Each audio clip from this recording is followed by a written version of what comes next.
Hola, hoy nos metemos de lleno en un tema apasionante, ¿eh? La historia de la computación.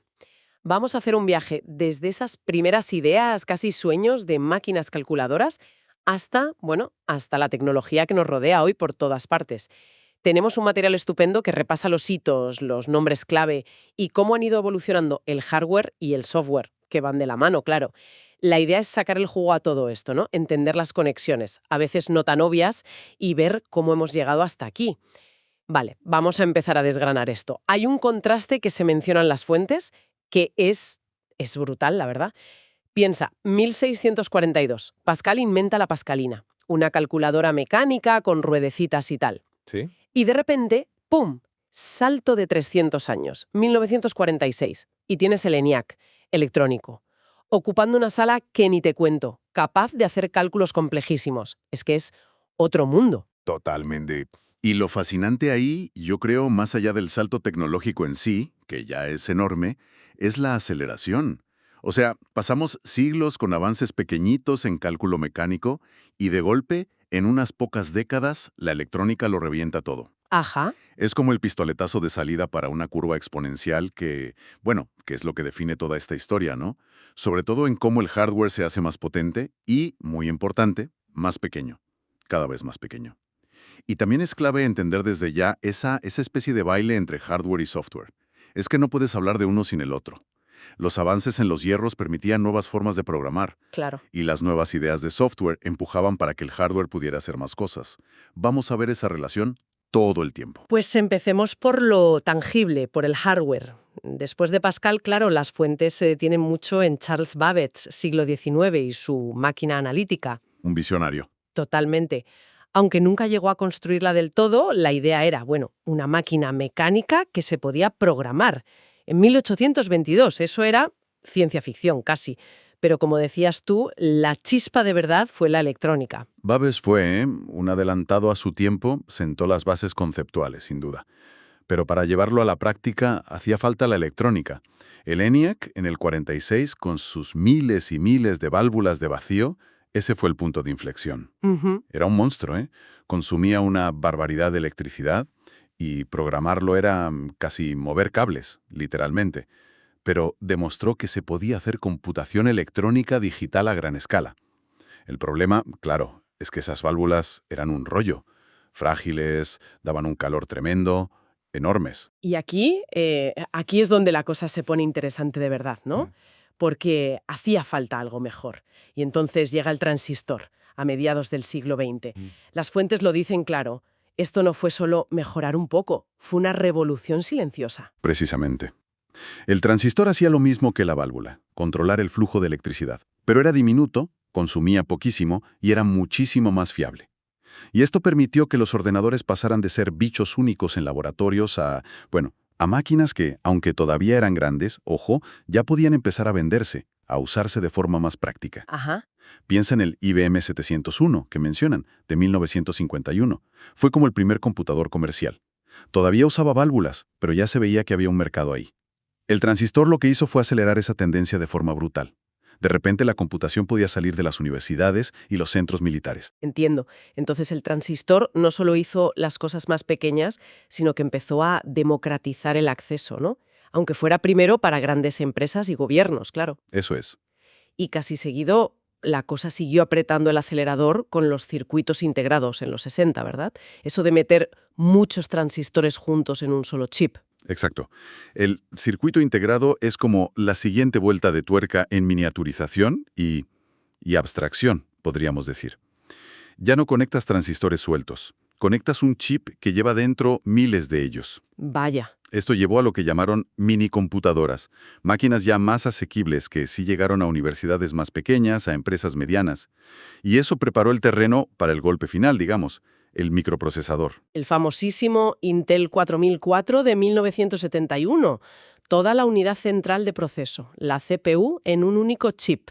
Las fuentes lo marcan como el pistoletazo de salida para la computación personal. Me fascina cómo cada avance no solo mejoraba lo anterior, sino que abría puertas a cosas totalmente nuevas. Con el microprocesador, la idea de tener un ordenador en casa ya no era una locura. Exacto. El 4004 fue la chispa. Y al poco tiempo, en el 75, tienes el Altair 8800. Se vendía como kit, ¿sabes? Para que te lo montaras tú. Anda, para entusiastas. Para los frikis de la electrónica de la época, sí. Pero demostró que había gente interesada, que había una curiosidad ahí fuera. El concepto de ordenador personal estaba naciendo, y aquí es donde entra IBM, claro. El IBM PC en 1981, un momento súper clave porque IBM, que era el gigante indiscutible, apostó por ese mercado personal. Y lo más importante, usó una arquitectura abierta. Eso permitió que otras empresas hicieran clones, ¿no? Hardware compatible, software. Y eso disparó la adopción, creó un estándar. Fue una jugada maestra de IBM, estratégicamente hablando. Aunque quizá no se imaginaron del todo cuánto iba a impulsar a otros como Microsoft, que les hizo el sistema operativo, el MS-2. Claro. Pero mientras IBM estandarizaba el PC con su línea de comandos y demás, había otra revolución cociéndose, en cómo interactuábamos con la máquina. Apple. El Macintosh del 84. Las fuentes insisten mucho en cómo popularizó la interfaz gráfica de usuario, la GUI. Ventanas, iconos, el ratón. Aquí será clarísimo lo que decías de la interdependencia hardware-software, ¿no? El Mac necesitaba un hardware que moviera gráficos y una forma de usarlo totalmente distinta. Totalmente. Apple no inventó la Wii, que eso venía sobre todo de Xerox PARC. Ah, vale. Pero supieron empaquetarla y venderla de una forma que conectó con la gente normal. Su genialidad fue entender que el problema ya no era solo la potencia, sino la facilidad de uso. Apostaron por la intuición, y eso cambió lo que la gente esperaba de un ordenador. Y claro, eso exigió más memoria, mejores tarjetas gráficas, empujando otra vez al hardware. Así que, digamos, teníamos dos grandes caminos en los 80 y 90. Los PC compatibles, dominando el mundo de la empresa y gran parte del doméstico con MS2 y luego Windows. Sí. Y los Mac haciéndose fuertes en diseño, educación, con ese enfoque en que fuera fácil de usar. Y ambos, claro, cada vez más potentes. Y esa carrera, por más potencia y más pequeño, nos trae directos al siglo XXI, a la era móvil. Los smartphones, las tablets, son la culminación de esa tendencia. Son ordenadores potentísimos, conectados, y te caben en el bolsillo. Es como la visión de Babbage, pero pasada por válvulas, transistores, chips, interfaces gráficas, y llevada al extremo de la portabilidad. Impresionante. Vaya resumen del hardware, sí. Pero, como decíamos al principio, nada de esto sirve sin el software. ¿Cómo evolucionaron las instrucciones que les damos a estas máquinas? Porque pasar de mover cables en el ENIAC a tocar una pantalla táctil, es otro viaje increíble. Es un viaje paralelo, sí, y fascinante. Y yo diría que la palabra clave aquí es abstracción. Al principio, con máquinas como el ENIAC, programar era casi físico. O escribir directamente en código máquina. Unos y celos. Terriblemente complicado, ¿sabes? Muy lento. Fácil equivocarse. Estabas pegado al metal, por así decirlo. Me imagino la dificultad, sí. Hacía falta algo más humano, ¿no? Y ahí es donde surgen los lenguajes de alto nivel en los 50, como Fortran y COBOL, que se mencionan. ¿Qué supusieron realmente? Pues supusieron poder escribir órdenes usando algo más parecido a fórmulas matemáticas, como en Fortran, o frases en inglés, como en COBOL. Ah, vale. Y luego, un programa especial, el compilador, lo traducía al código máquina que entendía el ordenador. Fue la primera gran capa de abstracción. El programador ya no tenía que saberse los detalles íntimos del hardware. Podía centrarse más en el problema que quería resolver.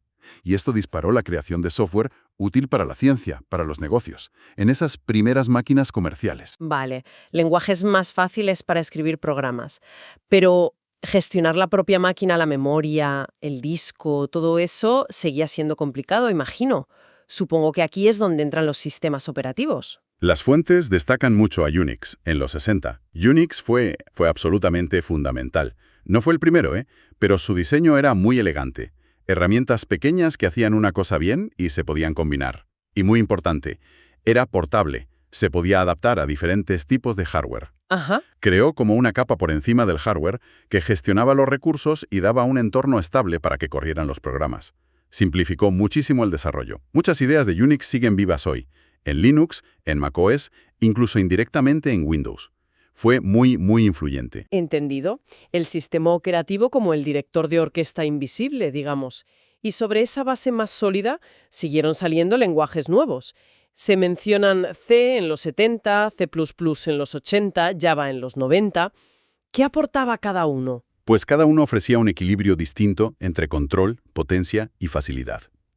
C te daba mucho control sobre el hardware, casi como el ensamblador pero más estructurado, ideal para hacer sistemas como el propio Unix. Ya. C++ añadió la programación orientada a objetos, que permitía modelar problemas complejos de forma más intuitiva, más natural. Y Java llegó con la promesa de escribe una vez, funciona en todas partes, gracias a su máquina virtual. Eso fue clave para la primera web, por ejemplo. Son más capas de abstracción, ¿ves? Permitiendo crear software cada vez más complejo sin tener que empezar de cero cada vez. Y en medio de todo esto aparece un movimiento que lo cambia todo. El código abierto. Linux es el gran ejemplo que todos conocemos. ¿Cuál fue el impacto real de eso, de compartir el código? El impacto fue, y sigue siendo, masivo. Rompió con el modelo tradicional de software cerrado, propietario, permitió que gente de todo el mundo colaborara. Claro. Eso aceleró la innovación una barbaridad y creó software de altísima calidad, como el propio Linux o el servidor web Apache, que son la base de gran parte de Internet y de la infraestructura tecnológica que usamos hoy. Democratizó el acceso a herramientas muy potentes y fomentó una cultura de transparencia, de mejora continua. Fue un cambio cultural casi tanto como tecnológico. Y eso nos lleva ya casi al presente. Las aplicaciones web y la computación en la nube. Parece como otra capa más de abstracción, ¿no? Ya no instalamos tanto software, usamos servicios online. Exactamente. El software ahora vive, en gran medida, en servidores remotos, en la nube. Accedemos a él con el navegador o con una app. Y toda la complejidad del hardware que hay debajo, del sistema operativo del servidor, incluso del propio código, queda oculta para quien lo usa. Ujú. Pagas por el servicio, no tanto por el programa en sí. Y esto da una flexibilidad, una escalabilidad impensable hace solo unas décadas. Es la computación como si fuera la luz o el agua, una utilidad. Si intentamos sacar la esencia de este viaje. En el hardware la historia está clara, ¿no? Miniaturización sin descanso y un aumento de potencia exponencial. De máquinas mecánicas como la de Babbage a monstruos electrónicos como el ENIAC, luego los transistores, los circuitos integrados, el microprocesador que lo metió todo en un chip Intel a la cabeza, la era del PC IBM, Apple y la interfaz gráfica, y al final la computación móvil ultrapotente en el bolsillo. Siempre más por menos y más pequeño. Sí, esa es la línea. Y en el software la historia es la de ir poniendo capas de abstracción. Empezamos hablando el idioma de la máquina, el código máquina o ensamblador, luego creamos traductores, los compiladores, para usar lenguajes más humanos, Fortran, COBOL, C++, Java. Creamos gestores para el hardware, los sistemas operativos como Unix. Compartimos el código para construir juntos el código abierto con Linux como estandarte. Y ahora ocultamos casi toda la maquinaria detrás de la nube y las aplicaciones web. El objetivo siempre parece ser el mismo: hacer que esa potencia sea usable por más gente, para tareas más complejas, escondiendo la complejidad que hay debajo. Exacto. Y el impacto en nuestra vida es total.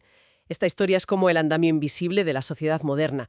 Cómo trabajamos, cómo aprendemos, cómo nos relacionamos, cómo nos divertimos, todo pasa por esta evolución. Precisamente, si conectamos esto con una visión más amplia, la historia de la computación no es solo tecnología, es la historia de cómo hemos amplificado nuestra capacidad intelectual como especie. Ostras, es verdad. Es como una extensión de nuestra mente, ¿sabes? Nos permite resolver problemas, procesar información, comunicarnos a una escala y a una velocidad que eran impensables. Ha redefinido nuestra relación con el conocimiento, básicamente. Y esa interdependencia que decíamos, hardware-software, es el motor que lo impulsa todo. No es que uno tire del otro siempre. A veces el hardware más potente permite software nuevo y ambicioso. Piensa en la inteligencia artificial, los gráficos hiperrealistas, el Big Data. Claro. Y otras veces, las demandas de ese software nuevo fuerzan al hardware a evolucionar, a ser más rápido, a consumir menos. Es un ciclo constante de innovación que se alimenta a sí mismo. Y esto, claro, nos deja con una pregunta importante, ¿no? Hemos visto esa trayectoria imparable. Más pequeño, más potente, más abstracto. Desde programar moviendo cables hasta pedirle cosas a una IA en la nube usando lenguaje natural, como hablamos tú y yo ahora. Sí. Si esta tendencia sigue, ¿cuál es el siguiente gran salto? Estamos ya viendo venir la próxima gran capa de abstracción que cambiará radicalmente cómo interactuamos con la información y la computación. Y esta es la otra cara de la moneda, quizás nos estamos acercando a límites físicos reales. El tamaño de los átomos, el consumo de energía, o incluso a límites conceptuales, ¿sabes? Límites en nuestra propia capacidad para manejar la complejidad que hemos creado. Una pregunta que resuena, sí, con todo lo que hemos visto hoy. Desde luego da para pensar bastante. Y con esta reflexión concluimos este análisis de la increíble historia de la computación. Gracias por acompañarnos en este recorrido.